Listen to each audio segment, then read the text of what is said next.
So thank you all for joining us and choosing to spend some of your time in these strange and challenging days, finding out how Zencity helps cities manage, recover and thrive.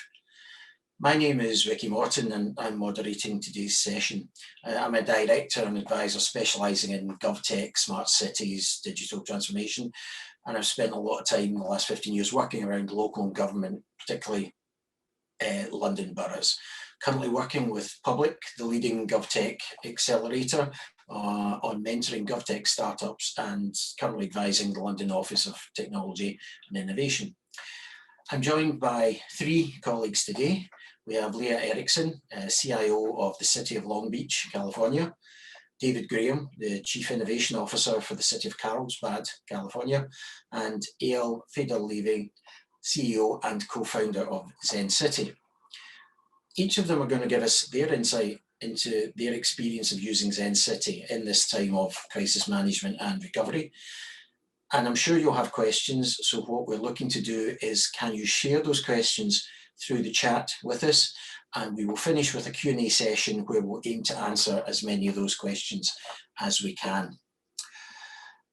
As a brief introduction of our colleagues, Lea Eriksen is the Director of Technology and Innovation, CIO, in charge of implementing the technology vision at the City of Long Beach, California. It's recognised as the top 10 digital city by the Centre for Digital Government. And Leah has more than 20 years experience working in local government. Her background includes positions to do with economic development, budget and finance, and technology. And she has extensive experience serving on non-profit boards and committees, including the Long Beach Transit Board. And she's passionate about advancing digital equity and using emerging technology and data to solve the civic challenges facing Long Beach. David is also from California. He's a veteran local government leader, having worked for the County of San Diego, the City of San Diego, as well as stint in the private sector. He's the Chief Innovation Officer for the City of Carlsbad, which was the first position of its kind in the San Diego region. He is also co-chair of the San Diego Smart Cities Alliance, is a founding member of the Metro Lab Network, and he co-chairs the Civic Innovation Executive Certificate Programme at the Technology and Entrepreneurship Centre at Harvard University. And our final guest today, Eyal-Feder-Levy, is an urban planner and smart city geek, his words, not mine, and of course, co-founder of Zencity. He's worked with numerous cities to implement advanced technology and methodologies, and in Zencity, he helps local governments around the world make better decisions daily by analysing millions of citizen feedback data points using advanced AI. Before founding Zencity, Eyal was part of the founding team of City Centre, Tel Aviv's university's interdisciplinary centre, pardon me, for cities and urbanism, where he led several smart city programmes. Apart from his Zencity and academic work, he's part of the World Economic Forum's Future of Cities Advisory Board. He's a member of the US Conference of Mayors Business Council, and he was the youngest board member of the Israeli Urban Planners Association. So I'd like to thank all our guests for attending, and with our panel introduced, let's head into the session with a quick introduction for myself, just a couple of quick slides. So local government, in fact, government in general, is at a crossroads at the moment. Where it goes next will determine whether in the near term it builds trust or whether it shatters it. We have vaccines and vaccine passports, health services that are stressed and paused. We have additional pressures on already pressurised social care for the elderly, children and the vulnerable. We've got local economies with employment falling, businesses shuttered and business rates. Schools, it's now homeschooling. Are we in tune as local government with the heartbeat of the community, or is our head actually on the block? So COVID-19 has impacted every aspect of our lives in a truly short period of time. It's global, it's pervasive. 4 million cases, 120,000 deaths in the UK, 112 million cases and 2.5 million deaths worldwide. And there's still lockdowns and losses on the daily news. So councils across the UK are doing and have done remarkable work to address these challenges. They're pooling resources to navigate the changed environment. They're responding to new problems daily with innovative solutions. And they're coordinating now local recovery and renewal. And this has meant developing and deploying targeted responses across a wide range of challenges very quickly. Challenges across digital democracy, remote council meetings, new ways of working, safeguarding, enforcement, homeschooling, food banks, fitness, finance, funding, all presenting new sets of problems. And this means that councils are continually looking for quick solutions to an evolving set of challenges, nothing standing still. So one common theme that has emerged in all of this is that resident feedback is absolutely crucial to delivering the right outcomes to the right people at the right time. COVID-19 has made us all much more attentive to data. So where are we going? Well, hopefully we are now going from first responder firefighting to a focus on recovery. It's time to move on. I think the world is looking for a step change in its response to the pandemic. But do we even know yet what we're aiming for? Are we going back to where we started? Are we looking to go to the new normal, whatever that is? Nirvana or Brave New World, Shangri-La or 1984? We probably don't yet know where it is we're going, but we do know many of the questions that we need to ask of ourselves, of our colleagues across government, and of our communities. How do we build back better? How do we best prioritise our resources and allocate grants? How do we help our business communities? And how do we do all of this in an equitable way? How can we learn from each other, build on each other's experiences and work better together? And then ultimately, how will we know when we've arrived? Or more likely, how do we know that we're going in the right direction? So more than ever before, we understand how data it's absolutely essential. It's critical for the work of local authorities, local government. So on that note, we're now going to hear from our colleagues in California, hear how Zencity can help cities ensure as many voices as possible are heard efficiently and quickly. So first up, I'd love to introduce Lea Eriksen, Director of Technology and Innovation and CIO, City of Long Beach, California. Leah. Thank you, Ricky, and good evening to everyone in the UK. I want to first start off about talking a little bit about the City of Long Beach. I don't know if you've heard about us, but if you go to the next slide. Oh yes, so we're a little bit less than 500,000 residents, and we're a very diverse community. In fact, one interesting note, we have the largest Cambodian community in the United States in our city. We're also very proud of our perfect score in the Human Rights Municipal Equality Index. We are a manager council form of government. We do have a separately elected mayor who is a very visible policy maker. We're also best known for being the second busiest US port, along with the Port of LA. We also have a very award-winning Long Beach airport, very good dining. We're very much known for tourism. So we have the Grand Prix that we normally hold annually. And for the first time in 40 years, it had to be canceled, of course, based on COVID. And this year's is even getting pushed back. And we're also known as the LBC because we're the home of Snoop Dogg. So that hopefully that puts us on the map. We are also very proud of being a top 10 digital city. And along with that, being a top 10 digital city, we very much care about digital rights. So we're proudly a member of the Cities for Digital Rights. So we have been interacting with several cities from internationally in our efforts in that regard. And then this last part, being a municipal, we have our own municipal health department. And we're only one of 3 cities in California that have our own health department. And that really is critical in informing our response to the pandemic, because we are responsible for issuing our own health orders and guidelines and restrictions. So going to the next slide, similar to all other cities across the world, when COVID hit, it was definitely all hands on deck. And the crisis has been hard for the city of Long Beach. Tourism is, like I mentioned, huge for our city, and we were facing record unemployment rates of 20% that peaked in mid-April. It's still about 12%, which is nearly 3 times pre-COVID level. We had 20% of our tenants paying rent late or skipping rent. And we've had over 50,000 diagnosed cases, which is more than 10% of our population, and over 800 deaths, including our mayor's own mother and stepfather. So, we definitely convened our emergency operations center and planning, and we mobilized testing sites and then later vaccination sites. We knew that homelessness could be a huge issue since they didn't have places to go. So we created shelters and specialized services, and then later bought hotels to have housing. We convened a data team because data was going to be data-informed response was going to be key to our recovery and to our being having a good response and planning. And one of the other things is we're really focused on equity. So we wanted to make sure that we think about equity in everything that we do. One of the things we found, unfortunately, is that our Black and African American community early on in the pandemic was experiencing 19% of the deaths, yet they only represented 12% of our population. It's now settled to about 14% of the deaths, but it's still higher than it should be.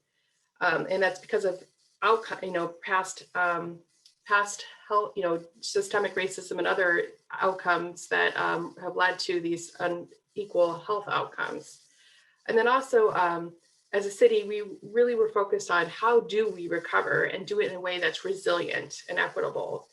So our mayor did say from day one, our reopening will be guided by data. But even with that, we struggled. So if you look at the next slide, one of the aspects of data that we are using is the resident feedback. So that's also been a key part of our strategy. And one of the cool things you're looking at is our dashboard for right from Zencity. We have these project widgets, and we developed APIs so that Zencity data is automatically loaded into our Power BI dashboard and provided to our key decision makers at least 3 times a week. And this Zencity work informed our work with mask mandates, reopening, and business compliance, and our vaccine efforts. Okay, and now moving on to the next slide. So start with mask mandates. So early on, there was a lot of concerns about whether or not the masks were effective, and that probably stemmed from also previous directions saying you don't need to wear a mask. Now you do need to wear a mask. You need to wear a mask to protect someone else, not yourself. And so we switched our communication tactics based on this Zencity insight from traditional, hey, this is health and safety, to this is the right thing to do, a human marketing campaign. So we created the hashtag Slow the Spread LB, and we normalized wearing a mask. And we're all doing our part by wearing the mask. And that's been pretty effective.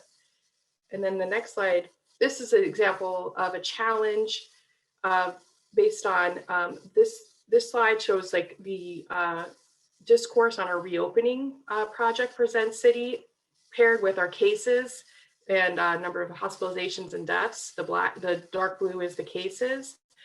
And you can see there was lots of discussion about reopening really early on. And one of the lessons learned is that we actually probably reopened too soon and too quickly. We weren't letting the data catch up in terms of how long it takes for new cases to peak and et cetera. And so in mid-July, that spike in discourse was when the governor said, nope, we're closing back down. And because the recent reopens had a definite spike in the cases. And so after that, the discourse showed that there wasn't as much discussion about reopening, even as the cases continued to go down. And then the city learned from this that rather than reopening too quickly, we were going to use our CARES Act funding, which is some federal stimulus funding, to provide grants and aid to struggling businesses and residents.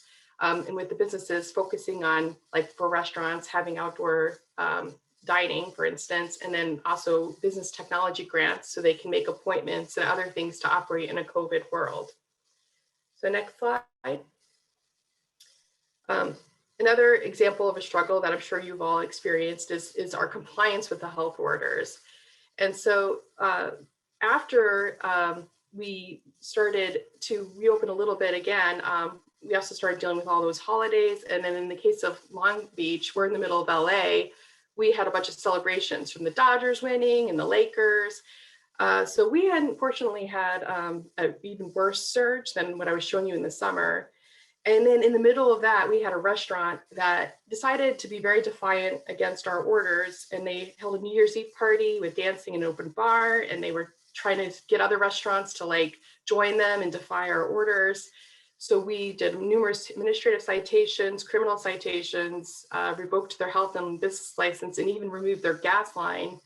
And then they reconnected their gas illegally from a neighbor.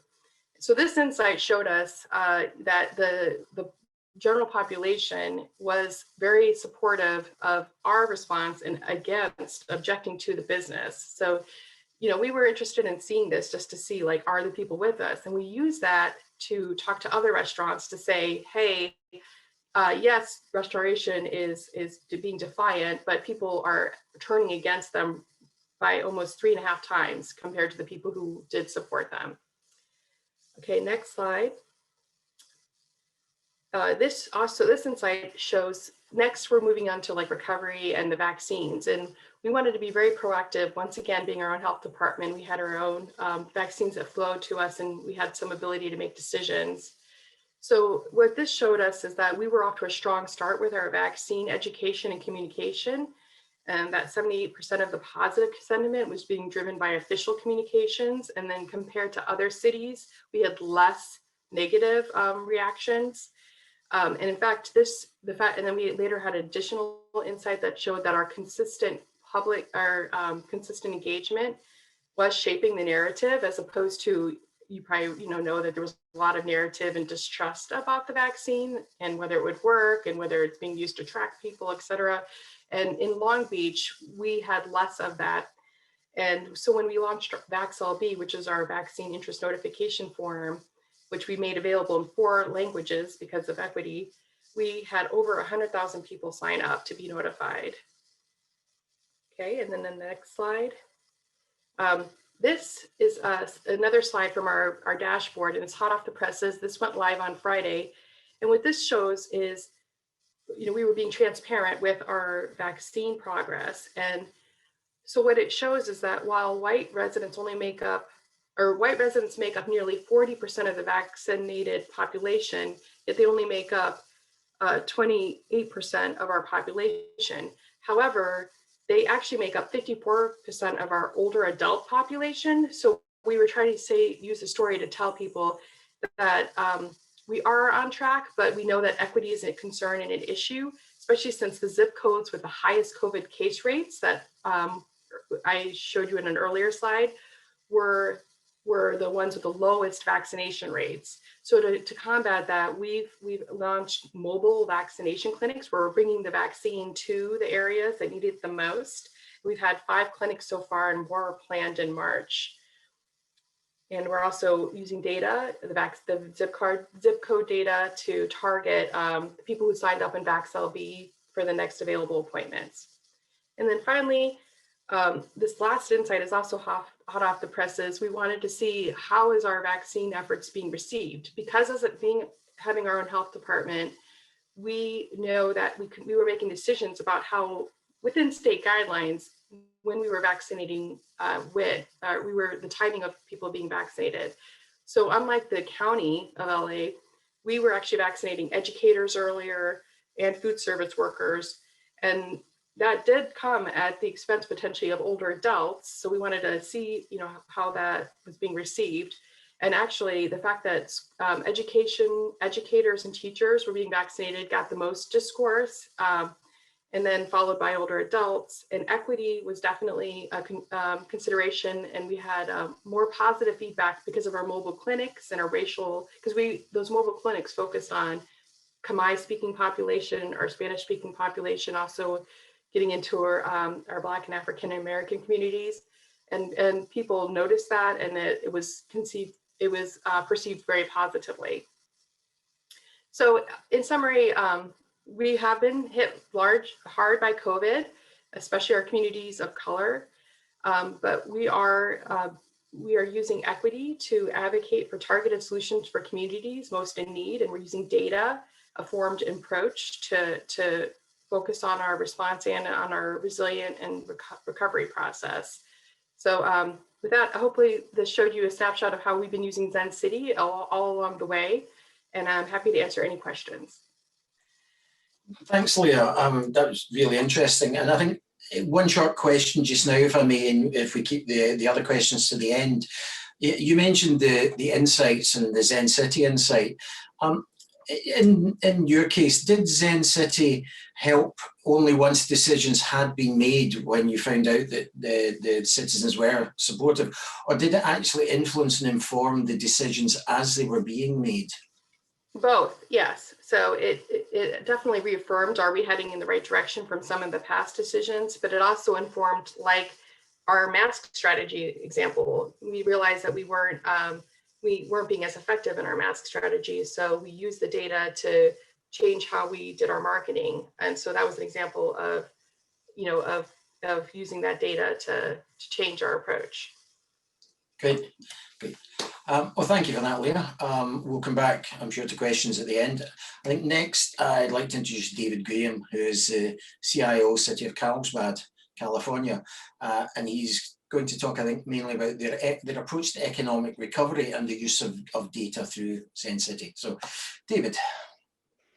Thanks so much, Ricky, and thanks everyone for having me here. I miss all my friends in the UK and looking forward to getting back over there. We were out there just before the pandemic hit, and love working with cities across the pond. So if we go to the next slide, the city of Carlsbad, you may or may not know it, but we're in San Diego County in the northern part of it, really this northern anchor of the Creative Coast, which moves down to the Torrey Pines Mesa, which is where UC San Diego is, then to downtown San Diego, and then Tijuana. And it's a city of only 118,000, but really punches above its weight. We have global headquarters of technology firms in Carlsbad, whether it's Viasat, which is both a defense and communications company, major life sciences presence here with Thermo Fisher, Genmark Pharmaceuticals. In fact, we actually have seen a lower unemployment rate in the city of Carlsbad than the rest of the county and the state, primarily because we do have so many both technology and life sciences companies. And we've in fact seen expansions of companies like Copan, which does the collection of samples for COVID testing, expansion of Genmark Pharmaceuticals and others who are actually directly involved in creating the therapies and ways of addressing COVID-19. So the city is both this blend of high tech and life sciences companies, but then also a significant tourism base. We're the 5th largest city in the region, but we have the 2nd highest revenue in the region from our hotel tax because of things like Legoland, California, the La Costa Omni Resort, which for 30 years held the very elite Champions PGA tournament.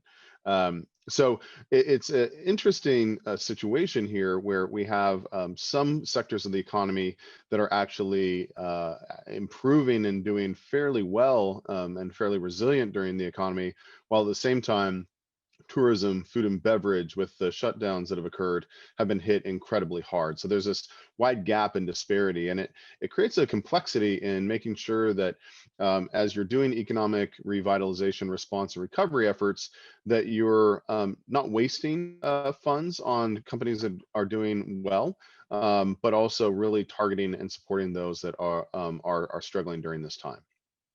If we move on.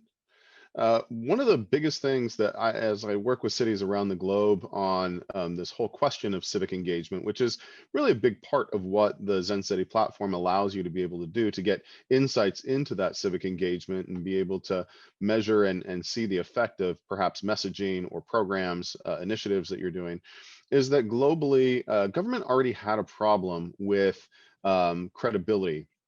If you look at some of the Edelman research, we already were in a situation where the public by and large around the globe are concerned about the pace of technology, that it perhaps is moving too fast. They question whether or not what they see and what they hear, particularly in the States with the whole fake news situation, or in some of the more authoritarian regimes around the globe, where you're not necessarily certain whether the information you're receiving is correct and credible. We see that 66% of people really question whether what they're seeing and hearing through the digital space is real. And one of the, I think, biggest challenges we have as government is that people don't necessarily think that government is savvy when it comes to technology, that we are able to use it appropriately. And you'll see that from the same research, 61% of people believe that government does not understand emerging technologies enough to regulate them effectively. And I bring this up because when we're talking about a platform like Zencity, which is Eyal and team have spent so much time making sure that what they're doing doesn't have the auspices of Big Brother, that what they're doing is, really sort of garnering insights from public information and things that are self-published. We have to make sure that as we engage and we use these tools, that we're doing it in a way that is comfortable for people, that makes sense, so that we can both get the insights, but we don't create a further gap and distrust with the public. Next slide. And this is crucial because as you look at the same sort of research, who are trusted to address the big challenges that are facing our world? Unfortunately, it's not usually government leaders. And so when we are thinking about how to approach these insights that we can get from platforms like Zencity, it's important that we're using these insights to really restore that confidence and build it in our government and government leaders, that we are authentic in the way that we are engaged and that we're transparent. And then we create this, what I call virtuous feedback loop. And what I mean by that is that as we communicate with the public and we receive information from them, we're demonstrating that we are understanding, that we are conscious of issues and concerns, and that people can see that though we may not always do what is asked, that they have had a hand in the process, and that they are valued and are valuable in that process as well. And this directly relates to our approach to economic revitalization and response associated with COVID-19. And you can see that as we looked at how we use data in these particular spaces, one of the biggest issues was that there was really a crisis of the data lag. The economic impacts from the shutdown spiked immediately. And if any of you are familiar with doing economic development work, usually when you're looking at things like sales tax revenue and the like, unemployment ratios and rates, that's usually lagging by a month, 2 months, or 3 months. And so we really kind of went in somewhat blind as to what was occurring. Many cities don't even know whether businesses are open or closed until they have to renew something like a business license, which could be a year later. And so being able to tap into both the direct engagement with businesses, but also insights from the Zencity platform, we were able to understand what was occurring with our businesses by the way that they were reporting on social media. And that was a key insight to get us closer to more real-time information regarding the impacts that were occurring in the economy. It also was crucial for us to connect up other pieces of information. And through the GIS system that we have, both with insights from Zencity, but also from other data sources, we were able to gain crucial insights to where the pandemic was hitting the hardest, what the spikes were, the number of cases, and that information helped us to address the challenge. Next slide. So one of the things that we ended up doing was, I think as many people understand, the actual number of COVID cases compared to the total population are not, they're obviously significant, but they effectively sort of lag both in hospitalizations, deaths associated with it, and also knowing whether or not you have COVID-19, and when somebody physically begins to show symptoms and then gets tested, and especially early on, the amount of time it would take for tests to come back and be processed through the public health system and be presented then really presented a challenge. And so what we ended up doing was we used our computer-aided dispatch and connected up the questions that a emergency medical technician or a firefighter would have when they went to a location where people were exhibiting symptoms or flu-like symptoms or COVID-like symptoms. And we created a heat map out of that. Now, what we did with that heat map was really create situational awareness about the neighborhoods and areas and locations in the city where there perhaps you may not have all the data regarding the number of cases yet, but we knew that there were higher likelihood that there could be cases because of connecting that CAD information with the COVID-like symptoms. And that helped us discover insights about where we may want to target additional messaging, additional support, but also create situational awareness for our first responders. So they knew when they were moving into neighborhoods that likely had a higher degree of cases, even though those cases had not been confirmed yet. Next slide. And what does that end up meaning? Well, a few things for us were really crucial. I mean, number one, of course, you're attempting to address the crisis itself and lower the number of cases by communicating messages regarding social distancing, masking. We had a citywide banner program that provided that information. We directly engaged with all of our hotels when they were allowed to be open and provided them signage and stickers and PPE to help them address travelers at that point in time. But one of the things that we found most interesting was that we needed to move the needle on enlisting residents to actually be a part of the solution, not a part of the problem. And by that, I mean, our messaging was not as much about you have to do this because these are the regulations, but it was enlisting people to be a part of and doing their part to slow the spread of the disease. And we found that that was an interesting cycle that we then leveraged additionally when it came to our businesses. So one of the things that we did at the very beginning, when things like Yelp and Google were not keeping up with what businesses were open and closed, particularly in the food and beverage industry, is we were able to create a GIS map of open businesses, and about a third of our food and beverage businesses remained open. What we found from every single one of those businesses is that as soon as that information was published publicly and providing them as a location for safe takeout or for outdoor dining when that was allowed, they immediately saw a spike in revenue. And so in this particular case, not spending a single dime of city dollars, we were able to generate revenue directly for our businesses because of providing data and information. And a lot of this came directly from ideas that we heard from our business organizations, like our Main Street organization, our Chamber of Commerce, but also from insights that we saw. And we were able to track the progress of our efforts through platforms like Zencity. Next slide. In enlisting people, we also used other sorts of data, and you can see the dashed line at the bottom. That's the city of Carlsbad in our region.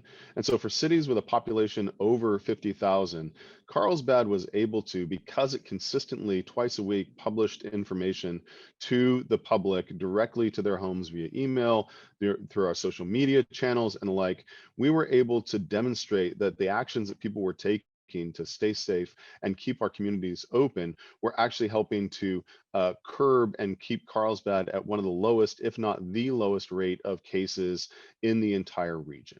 Why? Because people actually could see that their actions were having an impact. And you can see the milestones on this particular chart, one that was published twice weekly and provided to the community, to our city council, to our leaders, and it continually is, that their actions were having a direct impact on slowing the spread of the disease.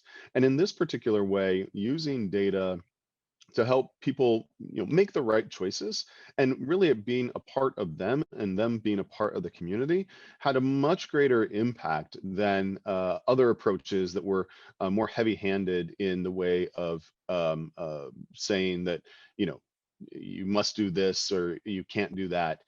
Even though we were still communicating those same messages, by enlisting people to be a part of the solution, we saw a significant impact in the way we were able to move forward with our communities. Next slide.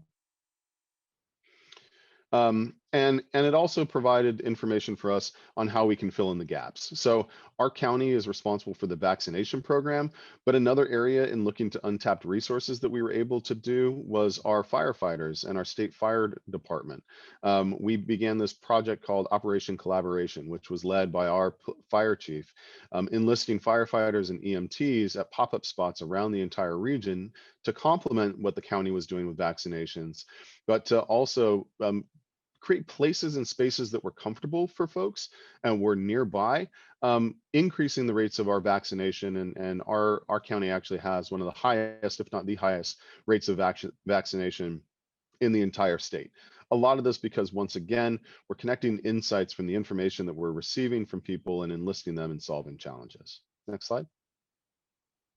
So what was the path to economic recovery? Well, we launched a $5 million comprehensive economic recovery and revitalization initiative in response to the pandemic, low and no cost business loan program, a shop local e-gift card program that generated revenue with a bonus using public and private fundraising that was directly into the pockets of businesses. We have heard from our business organizations and businesses that we have the highest degree of collaboration in decades. We launched the Stay Safe, Stay Open campaign, which provided both information, PPE, and signage to our businesses. We also started a program for free mediation and renegotiation services for landlords and tenants. And one of the most important things here was that our recovery efforts were led by and driven by our businesses and business organizations. They're the ones that have helped us understand what they need and need the most through business surveys, through insights from Zencity, through direct webinars and connections with our businesses. That has been the way we've been able to maximize and have the highest degree of effectiveness in deploying resources to support our businesses during this pandemic. Next slide. How do we tell that we're on the right track with what we've done? Well, really the data that we've received, and both qualitative and quantitative data, have been really key to this. Next slide. So using some of the insights, whether it's a project on Zencity or our regular dashboard, we have been able to enlist and help residents understand that they can actually keep their businesses that they love and adore in business during this period of time through takeout, through Takeout Tuesdays or other approaches to patronizing those businesses. And in the insights we were able to receive, we saw that the residents really were communicating that they were appreciative of how the city was serving as this both convener but conveyor of public information that could help them do their part to keep the economy from tanking even worse than it already had. Next slide. So some of the things that we found through all of this really is that this data-informed response has led to a more effective response. And as we move into the recovery phase, we will continue this as we move on. We see folks that have really been enlisted in demonstrating the love of their community and their love of each other in really dollars and cents going directly to businesses.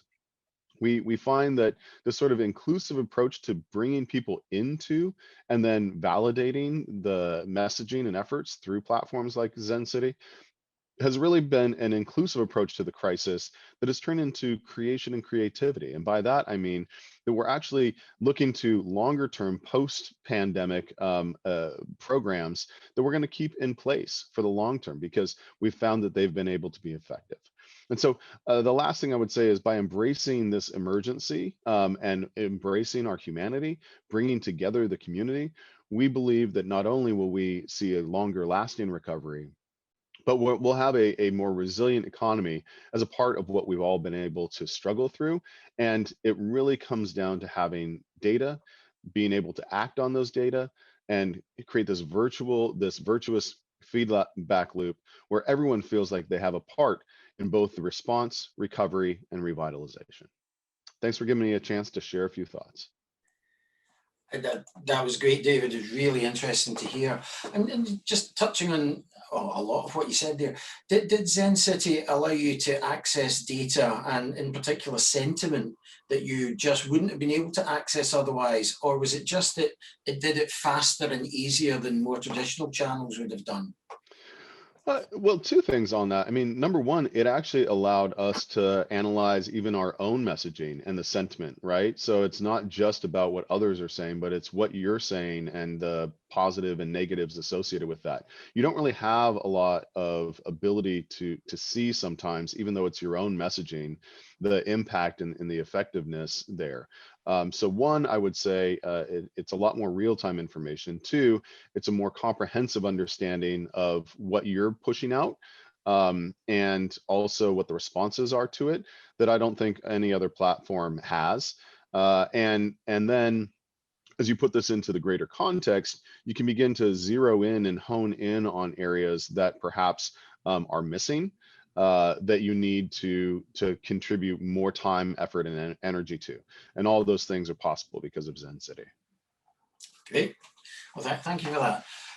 Finally, I'd like to introduce everyone to Eyal-Feder-Levy, the CEO and co-founder of Zencity, and I'll let him now talk through the benefits of using resident feedback. Thank you, Ricky. And it's such a pleasure to speak after David and Leah, because I think they're two of the most forward-thinking leaders that I've had a chance to collaborate with. And I think Long Beach and Carlsbad are two incredible examples of cities really handling this pandemic in an effective way. In a year there, we've seen so many examples of cases where situation is not as effective as that. So thank you both for sharing all of your wonderful learning and insights, and for your partnership in general. I'll give just a couple words about us as a company, and then I want to talk a little bit about vaccinations, which I believe are probably the biggest challenge that we're all facing right now as a society, and all of you within your positions in local government. So just in a short nutshell about us, Zencity is a startup headquartered out of Tel Aviv, Israel. And our goal is to help local government leaders understand the needs and priorities of their communities to inform decisions around messaging, policies, and resource allocation. Today, I'm proud to say we serve over 200 local government agencies in Israel, in the US, in Canada, and in Eastern Europe.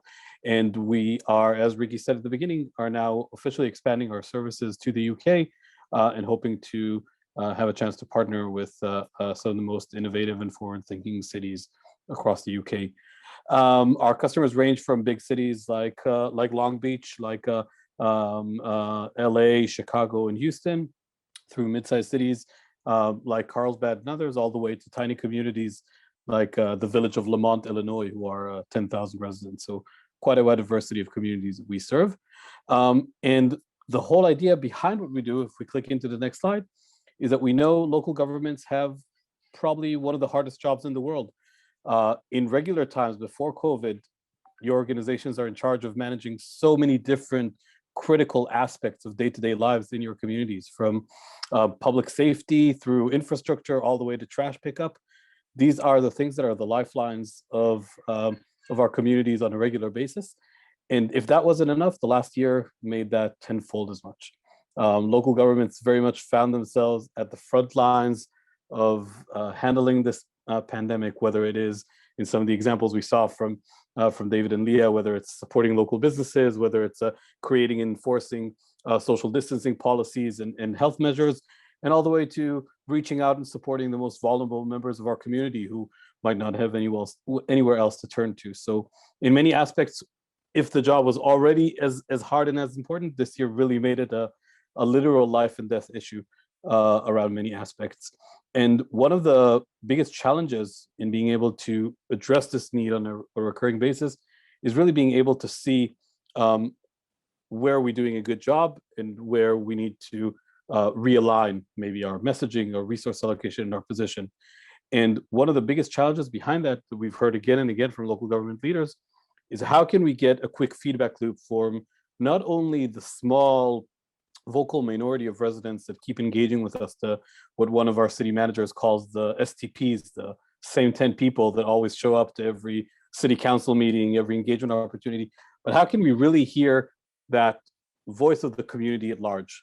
And one of the things that we found, if we click into the next slide, is that there's a lot of data already out there. Even if it's not perfect, even if it's not 100% of our community on all things all the time, it is, there's an opportunity to get a lot closer to that reality, to that utopia than what we have today by looking at data that people share or information, feedback, inputs, feelings, opinions that people share on sources like social media, Facebook, Twitter, Instagram, on the city's own customer service, like call center records or emails that they're getting, on the news media and the comments on them, broadcast media, online news, et cetera, et cetera. And what we do at Zencity is very simple. If we click in one slide, we can see that we just take all of that feedback, and in cities as big as Carlsbad and Long Beach, that could be tens of thousands or even hundreds of thousands of comments on a monthly basis. We analyze all of that unstructured data with some AI, with some machine learning that turns that into structured data, into quantifiable numbers around each topic, that basically show us what are people talking about, are they happy or unhappy with that, and what's driving that positive and negative sentiment. And then we wrap up, as you saw a few examples throughout the presentation today, we wrap all that up into an easy-to-use dashboard that can show us all of that feedback in one place. So that's us in a nutshell, just to give context on how it works. But I want to talk today for the next few minutes about recovery efforts. So probably the number one priority for all of you has been, how does our community build back better from this past year? How do we start to get back into quote unquote normal? How do we start to realign everything back to a stable situation? So Asaf, if you can click in one more. One of the things that we see again and again from all the community efforts around the world that we serve, all the community inputs that we serve, is that vaccination is very much on the critical path of reopening. So even if your agency, like in Carlsbad, is not directly responsible for the vaccination effort, it's the country or NHS in the UK, there is a direct interest for the local government to run a smooth vaccination effort, to make sure that the community is as cooperative as possible with the vaccination effort, because that opens up a wide range of opportunities for economic recovery that just don't exist when vaccinations are not fully administrated to the community. And that means that there are a lot of ways in which local government can support it. But maybe one of the most effective ways is to really get the community on board. The vaccination effort, unlike a lot of other efforts that local governments do, is one that we can't just make the people comply with, right? If we open up the roads and direct traffic somewhere else, people just have to comply with that, right? They can't drive through the road we open up. If we change garbage collection times, people just have to comply with that. Garbage will be collected in different times. But getting people to show up at the vaccination sites is something that we need people to proactively do. And the place that we need to take as local governments in supporting that effort is a more nuanced place, which is a lot based on how do we get that trust of people in this process? How do we get their willingness to cooperate? How do we get them excited about the opportunities that will arise from this? And if we click in one more slide, we can see that we've done this before, as we saw in examples from David and Leah on other complicated issues throughout COVID, like mask wearing. We've definitely been able to recognize what's limiting the community from cooperating with the new policy.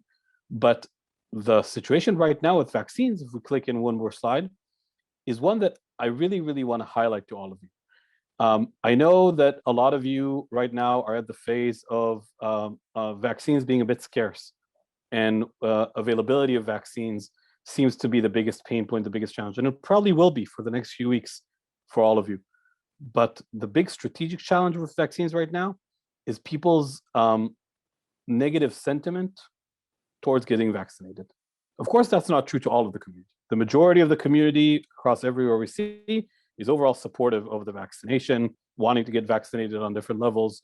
But there is a huge group, much larger than in any other policy we've seen before, that is very much against getting vaccinated, that is scared of doing that, that is motivated by a lot of fake news and misinformation that's circulating out there. And the data we show here is actual excerpts from one of the cities we work with from our data that just shows conversation about vaccines.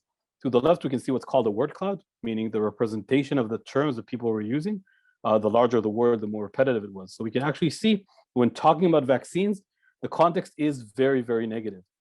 We can also see that the conversation itself is not being dominated right now by official outlets like the local government pages. It's being dominated by news media and by small local influencers that a lot of times share misinformation and fake news. And that is a real challenge, because at the end of the day, for vaccination efforts to be effective, we need to get 70, 80% of the community vaccinated, or else we don't reach that herd immunity that can allow us to safely reopen a lot of our services. So if we click in one more slide, we can see that in light of this challenge right now, I know it's hard to imagine it, because I know in the US and in the UK right now, the biggest challenge on the table, the here and now, is availability. It feels like everybody wants to get a vaccine. Everybody's trying to find a way to get it, but it's only available to select groups of populations. We in Israel have the privilege of being in the future in that effort to some extent, because we've already vaccinated about almost half of our population. And as we can see from this graph from the city of Tel Aviv, who's also a customer of ours, we can see that in the early days of the vaccine, before they started administrating them, skepticism was the biggest problem. Then for a while, when it was only open to certain age groups or certain occupations, scarcity of the vaccines became the leading topic of conversation, and negative sentiment died down. And now again, in the last few weeks, skepticism and negative sentiment is again on the rise. And I can tell you from real data, numbers of people getting vaccinated here in Israel are going down every day, because less and less people show up, because skepticism is larger, especially with younger crowds, the 35 and under, who don't feel the strains of the pandemic, at least not on the health side as much. So very much want to give that warning sign that skepticism is the strategic challenge of running a smooth vaccine operation, and local governments have a real opportunity to address that. If we click in one more slide, we can see that as was mentioned throughout David and Leah's presentation, we at Zencity can help identify some of the sentiment around it. What is the case in your city? Are people positive or negative towards that? What are the levels of skepticism? Are they higher or lower than other places? Recognize and stop the spread of misinformation, and take control of the conversation to really get the community on board with showing up and getting vaccinated. And the one last slide that I want to share, because I want to leave a couple of minutes for Q&A, is just to say that the vaccine rollout can affect reopenings on many, many levels. These are just a couple of examples to where some of our communities really saw changes in their school reopenings because of that were very, very much influenced by those vaccination efforts. If we want to think about recovery in our communities, if we want to reopen our local businesses, if we want to get back to that quote unquote normal, vaccination probably should be top of mind, and vaccination skepticism might be our biggest hurdle towards then, even if it's a challenge that's a few weeks out from where we are in the process right now. And that is a challenge that all cities, whether they have direct responsibility or don't have direct responsibility over the vaccinations, that's a challenge that all communities can take action on to make a change right now within their community. So just putting a focus on that. And again, in general, our focus as a company, as a team, is to be as good of a partner as we can in light of the big challenges that you're facing. So if there's any way that we can help any of your communities around vaccinations or recovery efforts in general, happy to take this offline and see how we can support. And yeah, I think that's it on our end. Thanks for having me. Thank you for that, Eyal. An awful lot to digest in a short presentation. We've got some time for questions now, so I'd like to kick off with one I've got, and then we've got a couple that have come in privately through the chat, and then if anyone else has got anything else, then we'll ask those as well to the team. I guess the one that I'd like to ask personally, and maybe start with Leah and then David, is what unexpected insights are you seeing through your use of Zencity? Particularly maybe around economic recovery, but not necessarily. But does Zencity help surface any of Donald Rumsfeld's famous unknown unknowns? Did you see things that you just weren't looking for and just didn't expect? Leah, if you wouldn't mind.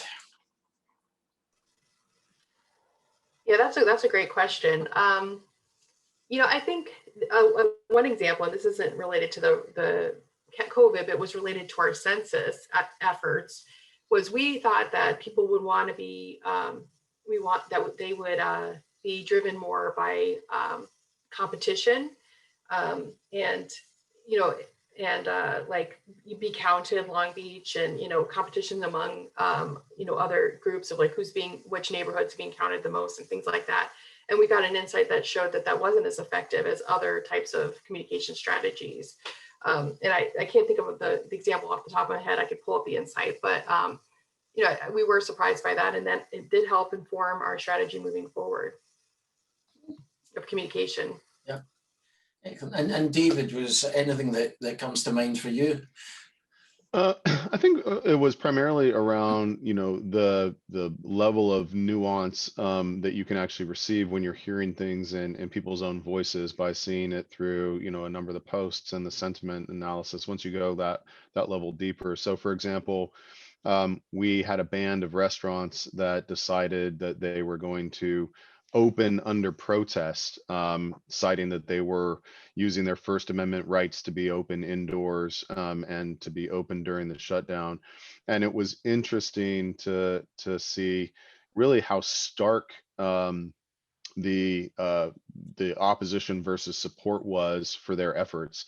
And a number of businesses around the region had remained open in defiance of the orders. Not a lot of them, but a subsection. But this particular group decided that they were going to be very public about it. They were going to go on television news and the like, which created quite a bit of a headache for us. And so I think the unexpected insight was the types of messages that they were using versus and whether or not that was compelling to the public or not, and that deeper layer of understanding how to message and sort of peel off some of those businesses by getting them kind of back on, recognizing for them that while it may seem that in the short term they may get some more customers and some more revenue, in the long term it was damaging their reputation as a business. Yeah, great, thank you. And I'll just generally from the wider Zencity ecosystem, how often, how much of these unexpected insights are you seeing? How impactful are those for some of your customers? Well, we definitely see that as well, but I think at least from my perspective, I think one of the most exciting things here is that a lot of our partners know their communities, and being able to quantify and understand, for example, the example Leah shared before, with the 3x more support than opposition to the city's enforcement efforts. I think that's where the value really shines, more than recognizing unknown unknowns. The professionals we work with, like I'm guessing many of the people on the call, know their communities very well. So we do, of course, highlight on an even pretty recurring basis a lot of our customers on things they just weren't aware of. But I think the biggest value is in the things that are top of mind, being able to quickly get a readout and help make a decision. Okay, thank you.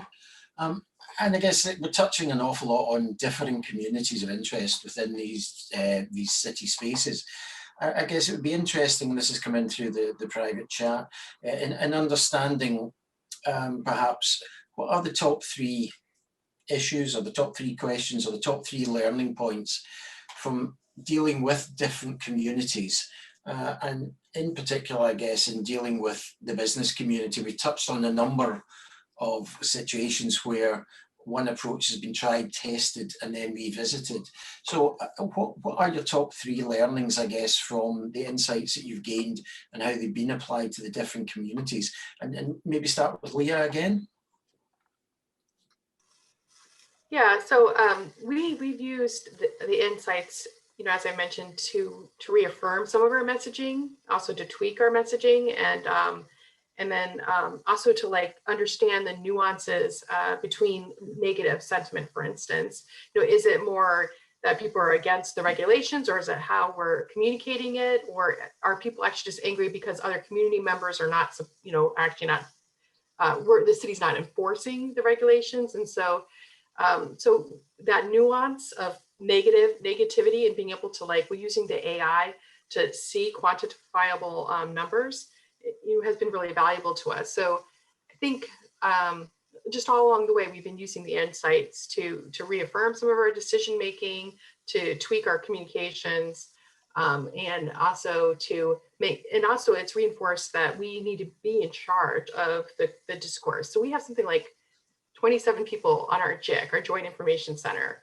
Not all of them full time, but like we have a lot of people focused on messaging and communication and for transparency purposes. So yeah, I don't know if that exactly answered your question, but that's my response. Yep, no, that's great. And David, I guess the same from you. The same. What would your top 3 points be?